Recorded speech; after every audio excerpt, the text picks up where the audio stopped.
이슈K 시간입니다. 산지 쌀값이 계속 떨어지고 있는데요. 지난달 하순 80kg 한 가마니가 18만 2,900원으로 평년에 비하면 매우 낮은 가격입니다. 산지 쌀값이 계속해서 떨어지는 이유는 무엇인지, 또 쌀값 안정화 대책은 없는지 정충식 전농 전북도연맹 사무처장과 진단해 보겠습니다. 안녕하십니까? 네, 안녕하십니까? 네. 쌀값이 계속 떨어지면 사실 농민들 생존권이 위협받지 않습니까? 네, 그렇습니다. 정부가 물론 쌀값 안정 대책을 발표하긴 했습니다만 그 후에도 계속 쌀값이 떨어지고 있습니다. 농민단체들은 이유가 뭐라고 보십니까?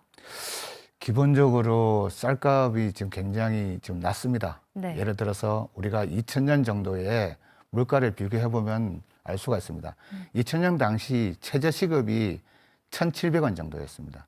지금 한 9,800원 정도 하죠. 약 6배 정도 되고요.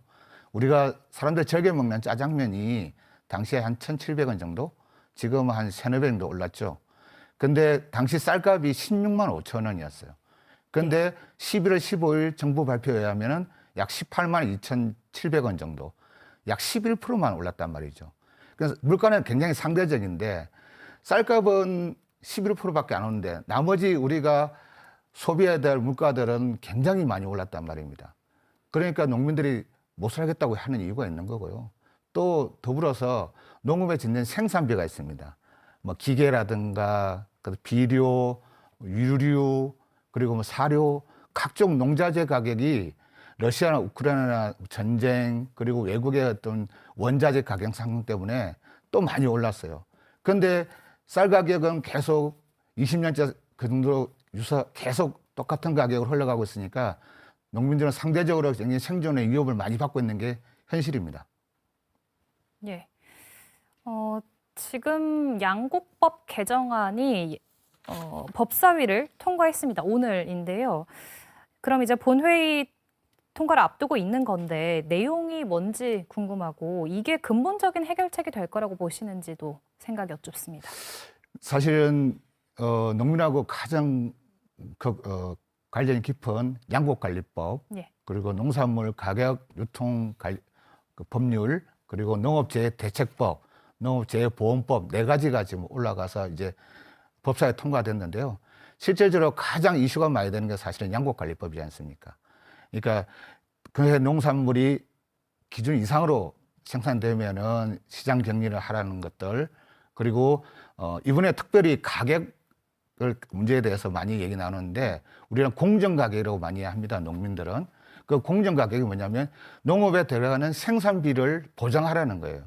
그러니까 가격이 아까 상대적으로 말씀드리지 않습니까? 예. 그러니까 아무리 가격이 비싸더라도 농업의 생산비, 농민들의 적정한 이윤이 보장되지 않으면 그거는 손해잖아요. 지을 수가 없는 거 아닙니까? 그래서 그 문제가 이번에는 좀 저희가 통과돼서 의미가 있다 생각하고요. 근데 문제는 이제 여전히 이것을 이제 대통령이 거부권을 행사하느냐 안 하는 문제인데요. 지금의 흐름을 봐서는 대통령이 거부권을 행사할 흐름이 많다. 그렇게 보고 있습니다. 그래서 이거는 반드시 통과시켜야 되는 문제라고 생각하고 농민들이 계속 통과를 위해서 노력하고 있습니다. 그러면 양곡관리법 외에 또 농민들이 생각하는 해결책은 뭔가요? 농민들의 해결책이라기보다는요. 농민들이 요구하는 건 이제 국정기조를 바꾸라는 문제입니다. 그러니까 개방농정으로 인해서 매년 40만 8,700톤이란 쌀이 수입되고 있거든요. 평균 지난해부터 한 약 5년간 평균 쌀 가격은 쌀 자급률은 94% 정도였어요. 100%가 안 됩니다. 그런데 왜 정부는 맨날 쌀 과잉이다고 그렇게 얘기할까요? 그것은 농민들이 생산한 쌀의 양이 100%가 넘어서가 아니라요.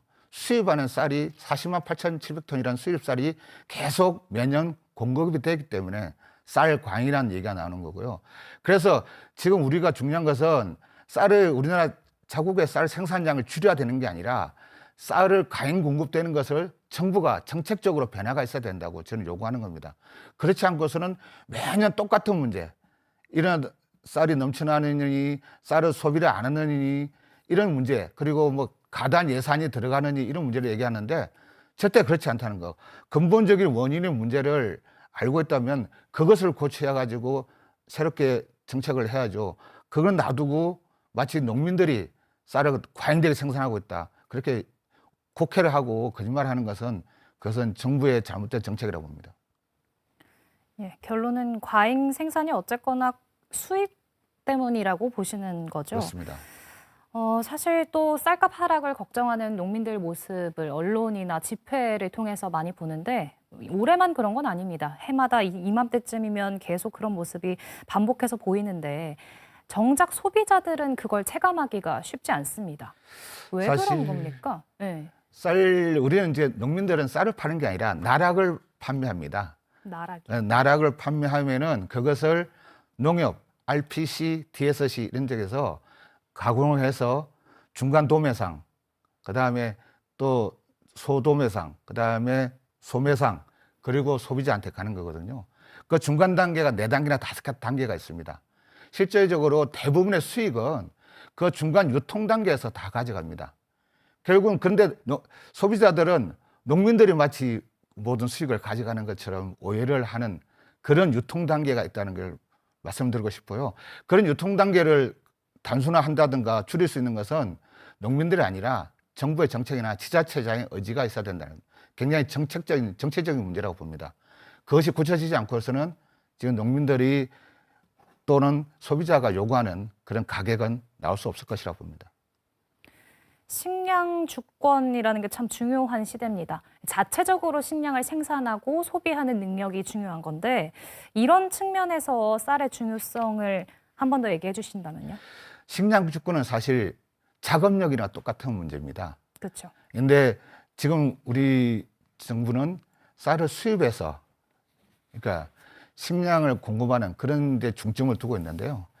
아다시피 기후재난, 기후재앙이라고 얘기하잖아요, 이제는요. 네. 그래서 누구든지 기후의 문제가 어떻게 될지 모르는 상황에서 그리고 계속 악화되고 확산되는 그런 시대에 살고 있는데 결국은 각 나라마다 특히나 선진국들은 자국의 식량을 보호하기 위해서 모든 법을 식량 자급률을 높이는데 굉장히 쏟고 있습니다. 예산도 쏟고 있고요.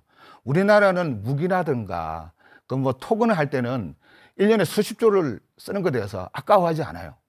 근데 식량을 안정화하고 국민들의 건강과 생명을 지키는 쌀에 대해서는 1조 써도 마치 나라가 난리 난 것처럼 호도를 합니다. 이렇게 해서는 우리나라의 식량을 절대로 안정화시킬 수 없어요. 식량 주권은 그냥 말뿐일 거라 생각합니다. 식량 주권을 하기 위해서는요, 아까 말했지만 개방 농정을 빨리 기조로 바꾸고요. 그리고 예산을 적정하게 해야 됩니다. 그래야 농민들이 안정하게, 안정되게, 지속 가능하게 농사를 지을 수 있다 생각하고요. 그래야만 우리가 얘기하는 지역 소멸, 농촌 소멸을 막을 수 있다 생각합니다.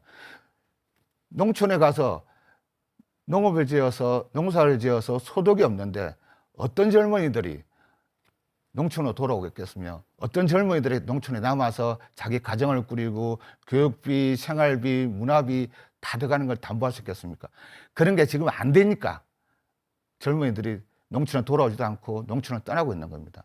이런 전체적인 문제가 같이 얽히고 설켜 있으니까 제가 쌀값 떨어지는 문제가 단순히 농민들의 문제가 아니라 전 국민들의 문제고 지방과 중앙이 같이 노력해야 될 문제다. 이렇게 좀 말씀을 드리고 싶습니다.